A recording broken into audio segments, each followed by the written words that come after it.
Hey, and welcome to another week of Central Reads, our 2024 Bible reading plan. This week we are kicking off the Gospel of Matthew. It's been a while since we read a Gospel. We read Luke in the beginning of the year, January. We read Mark in March.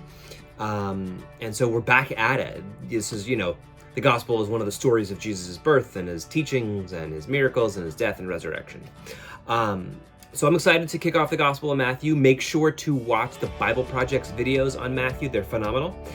This year, they're spending a lot of time with Matthew, reading the Sermon on the Mount in their podcast. It's like focus on that over the course of the year. Really great stuff. But I want to just give you some highlights and some kind of big things from the first few chapters of the Gospel and just the Gospel overall. The Gospel of Matthew is really distinct in the way that it kind of it's meant to echo a lot of the Old Testament in ways that are very kind of unique. It's kind of broken up into 5 sections, just like the Torah is kind of broken up into 5 sections. And it clearly is casting Jesus as something like a new Moses, along with some other heroes of the Old Testament like David and things like that. All of the Gospels are thoroughly Jewish, but Matthew might be the most explicitly thoroughly Jewish.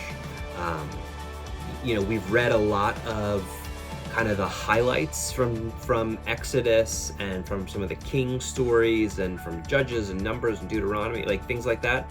And if we're paying attention the right way, you're going to hear those echoes as we read the Gospel of Matthew. But this week, it's an exciting week of reading. We'll read some of the stories of Jesus' birth. Not the most famous stories, though. Those are the ones in the Gospel of Luke, with the shepherds and the angels and Mary and no room at the inn, that kind of thing. The Gospel of Matthew stories are a little less known. The wise men is from the Gospel of Matthew. That's pretty well known. But a lot of it focuses actually on Joseph, which is interesting, rather than Mary. And a lot of them are about Herod and kind of the horrible things that Herod does. And so pay attention to those. This also has the kind of long version of the temptation story of Jesus in the wilderness. And that's kind of an important one.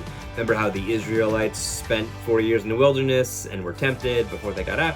And this was Jesus spends 40 days in the wilderness and he's tempted, right? And then the Israelites went through the Jordan River into the Promised Land, and Jesus goes through the Jordan River into his ministry. And so there's this echoing of the Old Testament throughout.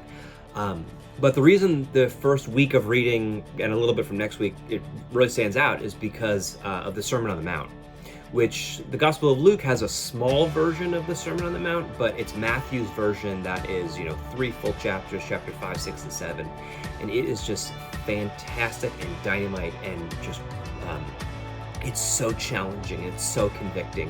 Whether we're a new follower of Jesus or we've been following Jesus for 70 or 80 years, everyone who reads the Sermon on the Mount ought to be convicted to continue to live a different way according to this king of his kingdom.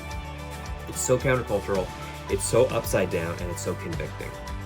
And so, have a great week of reading. Please, if you have any questions, talk to me, ask me. I'd love to walk it through with you. All right, have a great week.